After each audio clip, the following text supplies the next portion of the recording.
Hello, how are you doing today? If you could leave one lesson behind, what would it be? Take a moment, just a breath, and really think about that. Not the kind of lesson you'd slap on a bumper sticker, but the one that came from your own bruises and belly laughs. The kind of lesson you'd whisper to someone you love, on a quiet porch at sunset, when the noise of the world fades and only truth remains. This isn't about being wise like some ancient guru on a mountain. Number. It's about being real. Real, like the time you burned the toast 3 mornings in a row, but still believe tomorrow could taste better. Because that's the heart of it, isn't it? If I could leave one lesson behind, it would be this. Life is messy, ridiculous, beautiful, and every part of it counts, even the parts you'd rather skip. Let me tell you something. If you're watching this, chances are you've lived through a few storms. Maybe some people left. Maybe you let go of dreams you once clutched with both hands.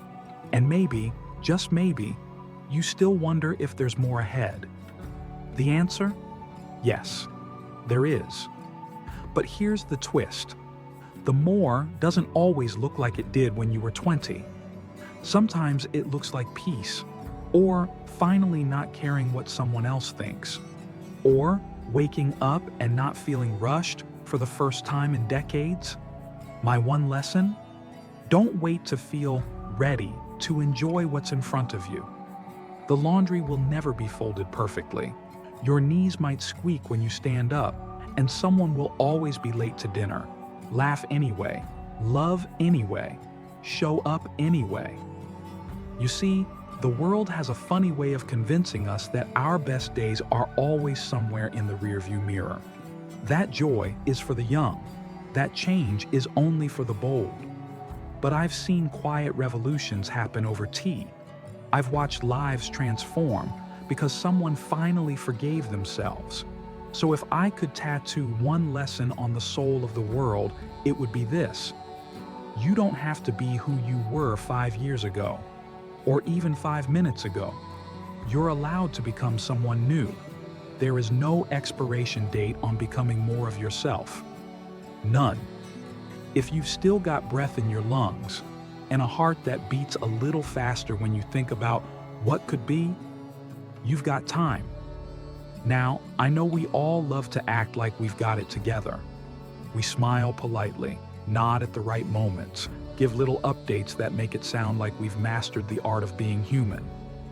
But behind closed doors, let's be honest, we're all just trying to keep it together with duct tape and hope. Every single one of us has that emotional junk drawer, stuffed full of silent regrets, old wounds, half-healed heartbreaks, things we never said but think about in the shower years later. That time you didn't stand up for yourself. That time you let someone go because you didn't know how to hold on. That moment you played small when everything in your gut screamed for you to be big and brave. You know what? It's okay. You're allowed to be a masterpiece and a work in progress at the same time. Let it be messy. Let it be unfinished. That's the real lesson they don't teach in school. Life doesn't come gift-wrapped with a bow and step-by-step instructions. It comes in weird packaging, like unanswered texts, awkward silences, sudden tears, and dreams that arrive late, sometimes decades late. But they're still valid. They still matter. Sometimes life shows up in the form of a 3 a.m. phone call that changes everything. Or a walk you didn't want to take but did anyway. Or a laugh that bubbles up from somewhere so deep it surprises even you. And yes, maybe you snort a little, and maybe someone sees, but you know what? That's the gold. That's the real stuff. The unscripted, raw, ordinary miracles. The kind of moments that don't make the photo album, but make the whole journey worth it. And if you're still here, still waking up, still trying, still loving, still messing up and learning and making coffee like it's your superpower, then guess what? You're living. And that matters. It matters more than you know, because existing is just breathing and passing time. But living, truly living, is when you say yes to the messy middle, When you show up even though your hair's not done and your heart's a little heavy. When you laugh, cry, dance badly, love wildly, and forgive slowly but surely. Living is when you stop waiting for everything to be perfect and start noticing that maybe, just maybe, this right now is enough. So don't sit it out. Don't wait for the perfect moment, the perfect body, the perfect plan. That's the myth. There is no right time, only this time, and it's yours, loudly, quietly, in whispers or full volume joy, however you want. Just promise yourself one thing. Don't sleepwalk through the rest of your story. You've still got pages to fill. Make them messy. Make them real. Make them yours. Let me ask you something, and really sit with this. When was the last time you did something just because it made you smile? Not because it checked a box, not because it was productive, impressive, or even remotely logical, but just because, in that moment, it made your heart sigh with joy.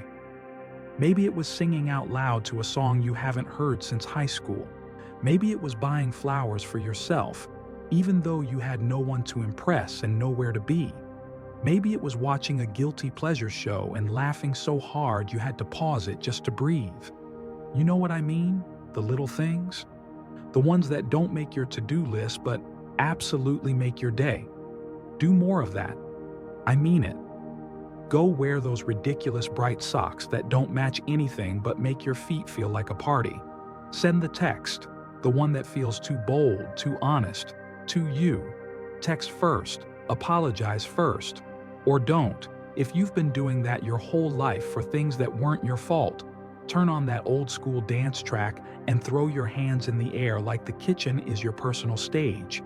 Because life isn't just about the weddings, the degrees, the retirement parties, or the bucket list trips. Those are great, sure. But they aren't what keeps us going. What keeps us alive are the tiny sparks. A compliment from a stranger, the smell of rain, the comfort of a favorite mug, the sound of laughter through a wall. It's easy to forget that the point of life isn't to earn your worth, it's to experience it. Every small joy you collect, every silly moment you allow yourself, every time you stop to just be, those are the lines of your story that give it soul. And the beauty of it is, no one else can write it for you. That's your legacy, not the resume, not the bank account, not how many times you made the right choice. It's the story you built out of real moments. It's the people who remember how you made them feel.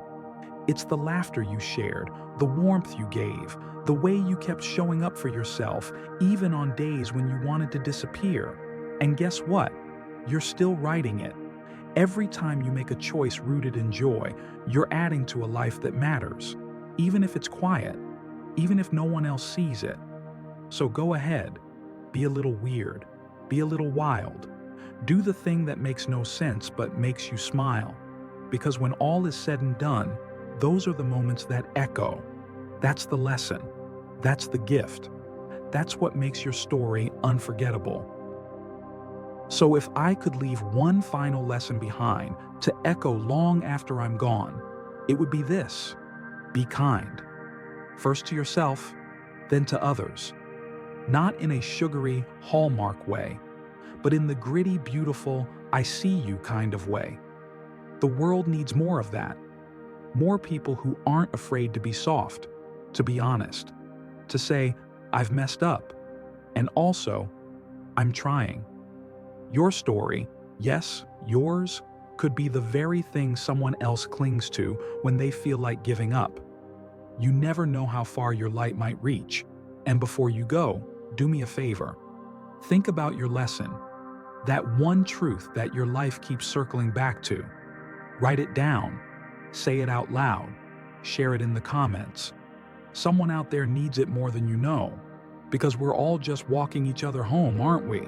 And the journey's a little easier when we pass the torch. What lesson would you leave behind?